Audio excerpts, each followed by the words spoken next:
Today I'm making a very large pot. I'll be using a 10 kilo or 22 pound bag of clay. I'm using a technique that I think might make the process easy for potters of all abilities. For the design, I've been inspired by this late 18th century Korean porcelain paper bin in the form of bamboo.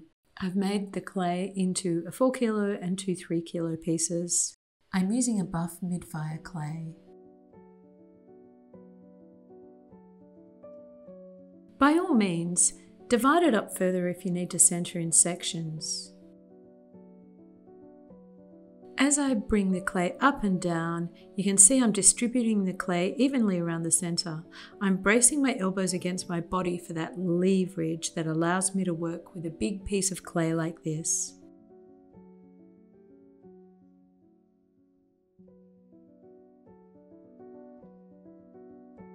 My clay is quite soft. I really want to be able to move the clay around easily. So I flatten the clay. I want to bring it out wide for the base.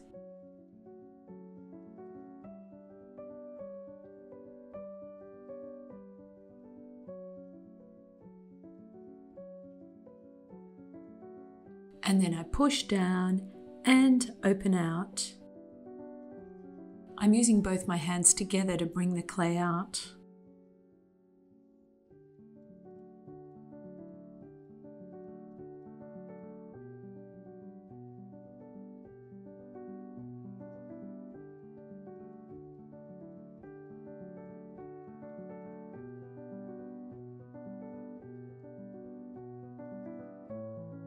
And then I take some time to compress the base.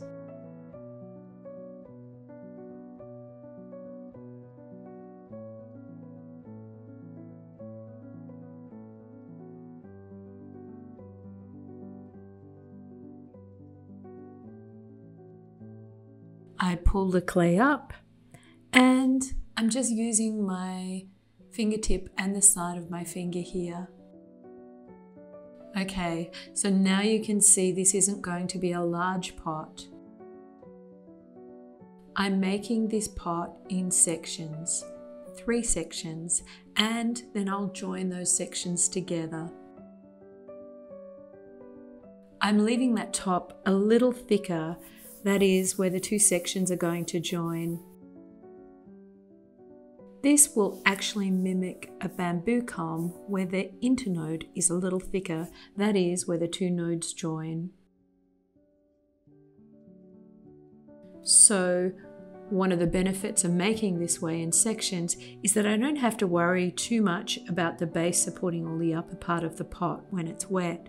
So I can be a little more aggressive in pulling the clay up from the base. I don't need to leave as much supporting clay. And once I'm happy with the shape, I measure.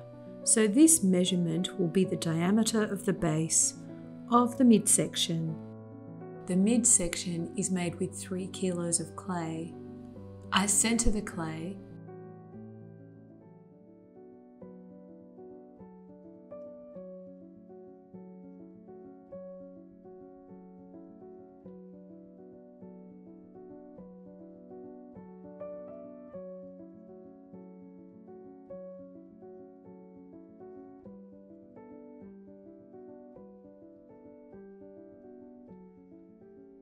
And I bring the clay out.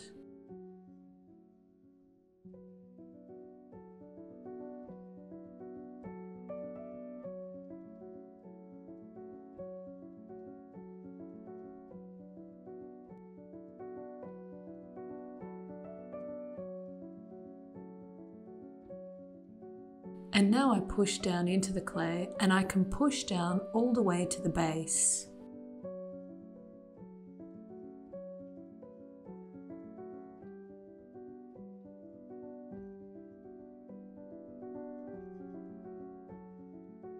One thing I would note is that when you're working on walls without a base, it's easy to misshape the bottom part of the walls. If that's a problem, leave a bit of supporting clay down there and trim it away later if you need to.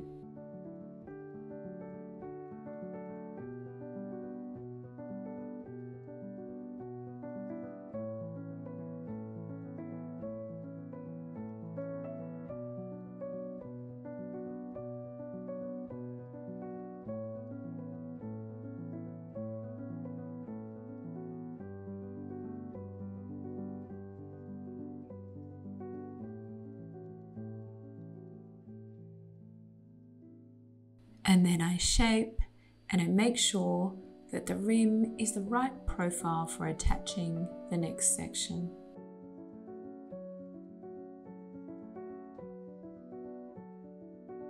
So I take the final 3 kilos of clay and I center.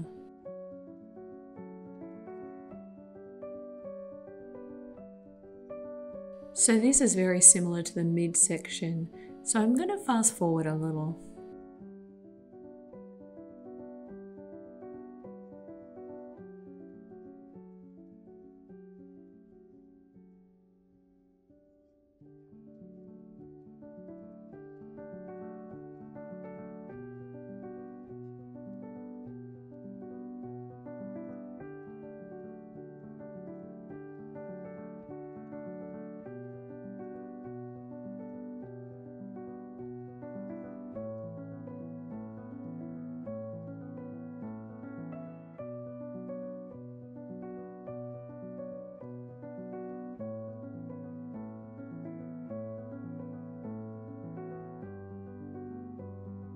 And now I set aside to dry.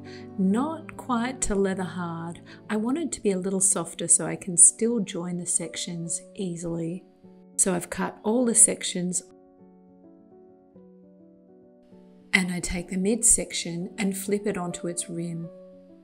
Now I scratch and score around the base, and I'll speed this up a little.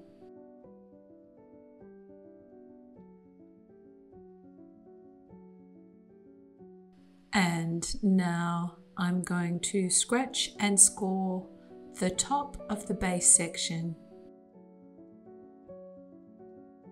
Once again, I'll speed this up a little.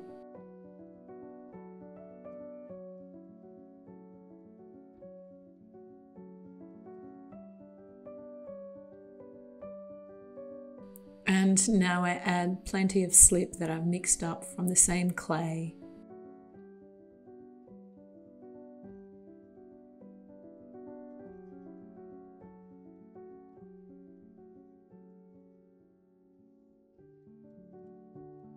So now I take the midsection and set it on top. I give it a bit of a jiggle and adjust its positioning.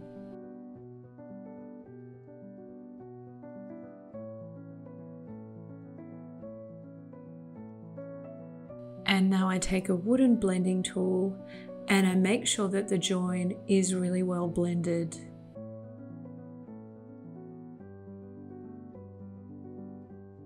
So I join on the outside and then make sure that it's properly joined on the inside. And once again, I'm going to speed this up a little.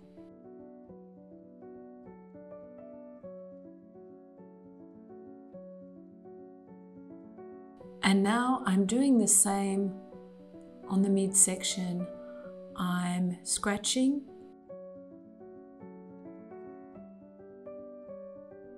and now adding a layer of slip, and then I take the top section and place it on top, a little adjustment, and then I'm ready to blend.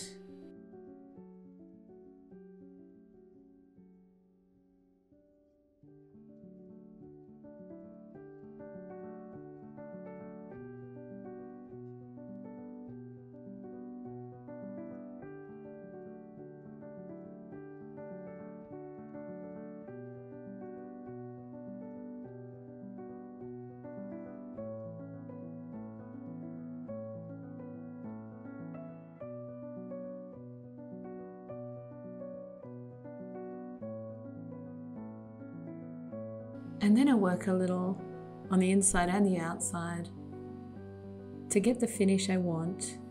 I use a trimming tool just to define those nodes a little more.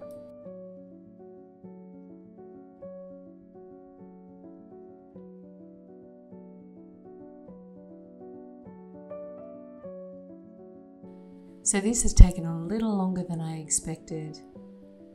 I'm going to set aside my pot and trim the base in the morning. So now I trim the base a little. So around that bottom edge, just to lift the pot a little, and then across the base of the pot.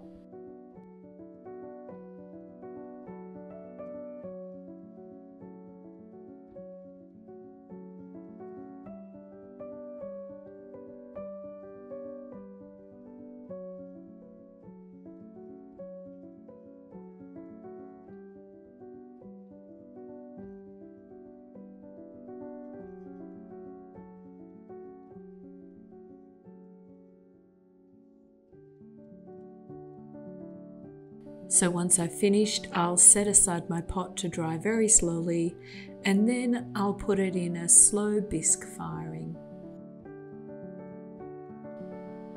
So it's time to glaze, and this is rather a large pot, so it's really handy to have another pair of hands. And so we're pouring the glaze into the pot, and then I rotate the pot, pouring the glaze back out. I clean up the rim, and then we're ready to glaze the outside.